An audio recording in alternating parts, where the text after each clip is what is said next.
verdict, maybe? Not sure. I can't tell. Is that Anthony Lowry or is that just an angry bird? I'm totally confused. Hey, you know him better than I do, so I don't know if the right. Angry Bird hat is the industry standard around So here. Anthony Lowry is to the right of your screen with blue, white, red flash. Steven to the left with populate. So it looks like Anthony must have won game 1 because Steven was on the play for game 3. Yeah. So we're gonna start off here with, I think that's a or vice versa. Yeah. That's a promotional call of the conclave. Yeah, I actually got one from last week. I went to Friday Night Magic and I did a good enough record to get my call of the conclave. Congratulations. Yeah. Very proud of you. Thank you. So call of the conclave's coming across 3 here with the Centaur token. And we'll see if Anthony, all right, so he has a Snapcaster. Right, so just play that and pass the turn back. Here's a Plains and passes back. This is kind of interesting. Why just throw out the Snapcaster? I don't know. Both players own 6 cards here from mulligans. Yeah, I mean, if you mulligan, you want to hold your Snapcaster Mage to get the card back, to kind of unmulligan. So now we're going to see turn and burn. So I think we're seeing the turn half here. Wow, and that's just a blowout. And so after that resolves, as you guys do see it, it becomes an 0-1. That blocks. It gets +2/+2, depending on when he timed the Selesnya charm. Yeah, okay, so that takes care of that. And just pass the turn back. Ooh, okay. I think Anthony thought that because of turn, it would lose all its ability. I'm not really sure. It's just, yeah, Anthony just got blown out. Yeah, so I mean, he makes it 0-1, he blocks, and then he gets and then Selesnya charm pumps it after he blocks. And the pump still happens. Yeah. So now here's a Restoration Angel, excuse me. So it looks like Steven's going to lose his token here, but Anthony still, I think, is in a much worse spot. I mean, I see at least one. There's another copy of Advent in his hand. So there's a 5/5 Trampler that Steven's going to cast when Anthony's tapped out. Doesn't want to run into any counter magic that Anthony does have, which again, he doesn't have a ton of, but he does have 2 Dissipates and a Syncopate to take care of that. Yeah, and like you were saying, I think Anthony does have a Supreme Verdict, has a Howl Fountain in his hand. This is, I'm still kind of confused. Maybe they're worried about the time. You know, maybe they think they have less time than they really do. They're certainly playing at a very fast pace. Yeah, they are. That's the one thing I noticed. They're just going back and forth. So Anthony just took 2 damage from the Hollow Fountain. Maybe that's kind of signifying a Sphinx for 2. So here comes the Advent of the Worm token. Here's a Snapcaster Mage. Looks like this is going to target turn, so this is going to make this an 0-1 again. Snapcaster Mage gets in front. I think Snapcaster Mage would live. Yeah, I think that Snapcaster Mage should live. Yeah, okay. And what do you think Steven's going to do here? I think he's going to get down that Tristani? It looks like a Tristani. Yeah, there's a Tristani in his hand. I want to establish that if I'm I think so, yeah. Gaining life right now will be, really key to helping him not lose the game. Yeah. So I just want to get that 2/5 established in play. Get that card out there, stops the Snapcaster Mage from attacking, as here comes Restoration Angel in the air. Tristani, a legend from Return to Ravnica. Yeah. Coming up on the screen momentarily for you guys. And with Advent of the Worm, too, as you're going to see at Plains here, and Steven's going to pass the turn back, he can now cast the Advent of the Worm and populate it, gain 10 life, and just have, like, a very threatening board presence immediately.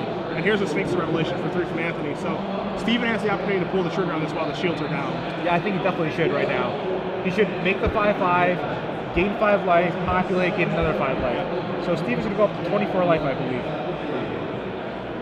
And this basically forces Anthony right now to either draw into some pre-verdict or already have it. Ooh, why would Steven not populate right now?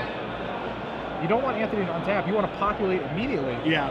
Because what happens with populate, you activate your Stani, but if the token is no longer there, or if none of your tokens are there, you don't get anything out of the deal.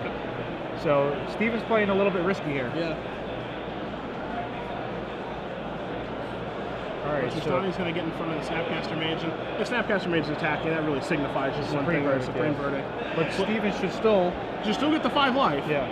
But he does not activate the Stani, so he misses out on 5 life there for free. Yeah.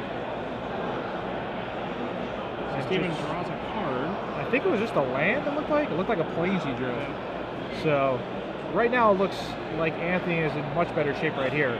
Either he has another Supreme Verdict in his deck, or the game will go long enough where he might draw a second one, or draw another Snapcaster Mage, and just close out the game that way. You see Anthony's hand right now, he has a Sacred Foundry, and he's going to play untapped. Ooh. He has a Clone in his hand right now. Oh, he does have a Snapcaster as well. Yep. Yeah, I think playing Snapcaster Mage and then casting a Sphinx of Revelation for 3. Oh, wow. Jeez. Miracle and Treat the Angels? So Entreat the Angels off the top for Steven. This is going to be a miracle for 1, 2, 3, 4, 5. Yeah, that's really good, but you know, Anthony does have another Snapcaster, so you might have to change his plan if he doesn't have another Supreme Verdict. His plan might not just have to be Snapcaster or Supreme Verdict. Yeah. So we'll see.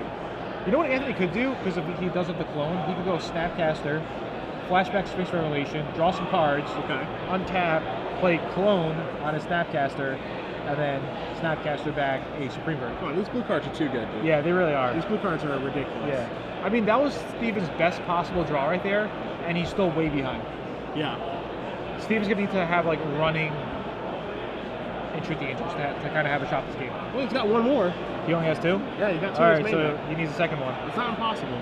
All right, so here you're going to see Snapcaster Mage, and there's the Sphinx Ref for 3. So this is what we thought would happen. Exactly. 3 life, 3 cards.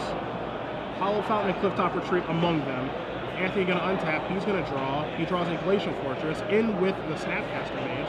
I guess this means he just has a Verge in his hand already. Yeah, Yeah. Because if he only had the clone, he would have had to clone the Snapcaster. And so there's the verdict to take care of everything. All right, so let's see if Steven can miracle another Entreat the Angels. Which, if he does, Anthony is out of answers to. It's like he drew a Wayfaring Temple for the turn. Yep. All right, so sometimes he gets big. Wayfaring Templar starts off as a star, and it pretty much counts the number of creatures you have on the battlefield. So, and one card that can take care of that is Renounce the Ghost. Yep. Which just took care of it right now. Yeah, I'm really excited. So far, we've been seeing a lot of new cards from Dragon Age. Yeah. Yeah, I mean, this doesn't come as much as a surprise as we're going to see Augur of Bolas here. 3 cards, Turn and Burn, Syncopate, and a Sulfur Falls. Renounce the Guilds, when we were talking about cards at the top, one of the ones I actually forgot, even though it's a super efficient removal spell, is going to have a huge impact in this format, just because there are so many cards from Dragon's Maze that are going to have an impact on Standard. Alright, so I think he's just drawing a Rootbound Defense. Yep. Yeah. So Steven's playing out his lands because of the chance that he does Miracle another Entreat the Angels. Most of the time, you would want to try to maybe bluff, hold up some spells, hold up some lands, but here Steven just plays out his lands because of the Entreat the Angels. Looks like Anthony drew a Sphinx's Revelation for the turn here. So, I mean, this is part of what makes Blue Red Flash a good deck, right? Like, you take care of their threats, you know, over and over again. You refill with Revelation, and you just bury them that way. But you actually have closing speed, whereas the Esper deck has a hard time kind of closing the game out, as Steven does draw an Intangible Virtue. There's your Revelation for a whole bunch. It's going to be for 8. And as you can see, that's the problem with a green-white token-based deck. If you only draw the tokens and not the Intangible Virtue, if you only draw the Intangible Virtue and the tokens, you're kind of left at a poor spot. Yep. So now you're going to see Augur of Bolas come across your after Anthony draws a total of 9 cards, 8 from Revelation, 1 for his draw step. He's going to play a Sacred Foundry. There will have to be probably some discarding that takes place here, but as he takes his turn here, he can craft out exactly what he wants to do over the course of this turn as he starts with an Augur of Bolas, finds a Pillar of Flame, and just basically craft his hand to get in an unbeatable position. Yeah, definitely. I really can't see Steven drawing anything here to get him out of this. Yeah. Anthony with counter spells in his hand, with removal, with Azorius Charm, Dramatic Rescue. So this is kind of just Steven going through the motions. Probably knows he's gonna lose this match and start off the tournament 0-1. Not where you want to be in a 10-round tournament. Lots of times when you start off 0-1, you probably have to 9-0 to make it. So Steven will have his work cut out for him. But if he doesn't make the top 8, you know what? He can become top 32 win prize. Yeah. He can become top 64 win prize. I mean, back against the wall, certainly, but it has been done before. Yeah. It will be done again. Yeah, definitely. All right, so Steven will untap right now. And I mean, Steven's probably hoping he miracles Entreat the Angel, maybe draws one of his big creatures, but instead he just draws a Temple Garden and passes the turn. So Anthony decides to cycle on Azorius Charm, just give him a little bit deeper into his deck, and he's probably going to flashback this Think Twice as well. Now, I know I've been talking to a couple of my friends, and they usually do a split of 4 Azorius Charm and 2 Think Twice, but in a control matchups or mid-range matchups, you really want Think Twice over Azorius Charm, because lots of times Azorius Charm is only a cycler. Very rarely are you going to gain life. Very rarely are you going to put a creature on top of your opponent's deck. Yep. Most of the time, if you see Azorius Charm being played, it's the cycle. Yep. So why not play Think Twice? Yeah. Think Twice just builds that, as you're going to see a couple burn spells here, 2 Pillar Flames, turn and burn. Yeah, just going to the head. Throwing all these cards out of his hand to finish this one off with. So it shows him these red cards, shows him what looks to be a game. So Anthony Lowry is going to win this match 2-1 over Steven Sachs in his Populate deck. And Angry Bird looks to be victorious here. Is Anthony playing any birds? I don't think he's playing any birds. So. Are there birds in the format He's anymore? not playing any birds, let alone any angry ones. Yeah. There are some birds to be populated, of course.